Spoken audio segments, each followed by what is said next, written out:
timbul. Isu sejarah. Anda pergi kuliah dekat Kelana Jaya, ada satu masjid, pergi kuliah kat sana. Duk cerita bab sejarah, ada seorang tak puas hati, dia bangkit pergi maki anak dalam ceramah. Power betul Pak Haji tu. Dia bangkit tak puas hati. Anda kata kaum ini ni jahat sebab bunuh orang. Kaum ini ni jahat ke bunuh orang? Kita kalau kaum ini ni jahat, kita tak boleh sokong kaum ini sebab dia jahat bunuh orang. Tapi kita kena ingat yang bunuh orang Melayu ni bukan komunis je. Ada juga orang Melayu yang bunuh orang Melayu. Jadi yang bunuh orang Melayu tu pun jahat juga.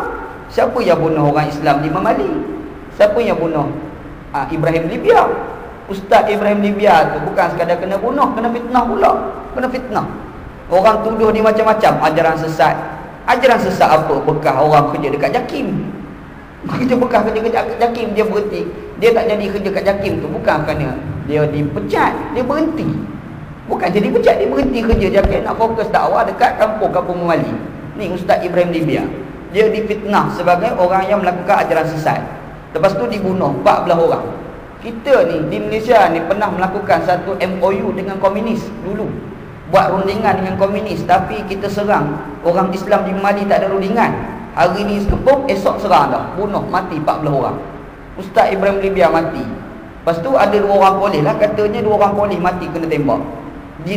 Yang tuduh, yang orang pergi tuduh Ibrahim Libya pergi tembak Ustaz polis 2 orang tadi.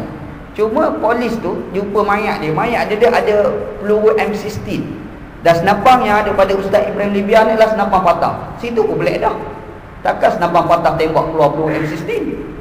Lalu soalan juga kan? Kalau betul lah dia boleh guna senapang patah keluar peluru M16, sepatutnya orang tak bunuh Ustaz Ibrahim Libya. Orang kena ambil Ustaz Ibrahim Libya ni, suruh dia ajar orang buat senapang, guna senapang patah keluar peluru M16. Sepatutnya kalau kira logik kan. Tapi nak cerita, yang bunuh orang Melayu ni bukan komunis saja. Komunis tu jahatlah kita bunuh orang Melayu, yang bunuh orang Melayu tu. Tapi kita kena ingat di sana ada juga orang yang bunuh orang Melayu, yang tu pun jahat. Kita sebut lagu tu, ada orang marah. Ada orang marah. Adalah Pak Haji tu yang kerja kerajaan, dia pencet, dia tak buat apa, dia maki anak dalam kuliah. Anak-anak tergelak. Ada juga orang sini kan, dia tak boleh kawal perasaan. Dia ada. Tapi kita terpaksa akui, kalau bunuh orang jahat, tak kira apa jenis dia sekalipun. Kalau dia orang Islam, dia bunuh orang jahat. Kalau dia orang Hindu, dia bunuh orang jahat. Kalau dia Buddha, dia bunuh orang jahat. Kalau dia Kristian, dia bunuh orang jahat. Kaedah dia senang je. Tapi kalau dia Islam, dia boleh baik dengan kita, alhamdulillah orang baik. Kalau orang Hindu, Buddha, Kristian, kalau dia boleh berkawan orang Islam, dia tak kena orang Islam, ini orang baik. Kita boleh buat kawan dengan dia. Tak kira siapa. Tu kita kena ingat bab kepercayaan berkait dengan ideologi, benda ni bukan jenis paksaan. Dia tidak ada paksaan. Islam pun ajar la ikraha fid din, tidak ada paksaan di dalam agama. Bab kepercayaan ni bukan paksaan, tapi bab zalim ni yang tu kita kena lawan. Tu kita kena ingat. Itu sebenar yang telah diajar di dalam Al-Quran. Bab sejarah.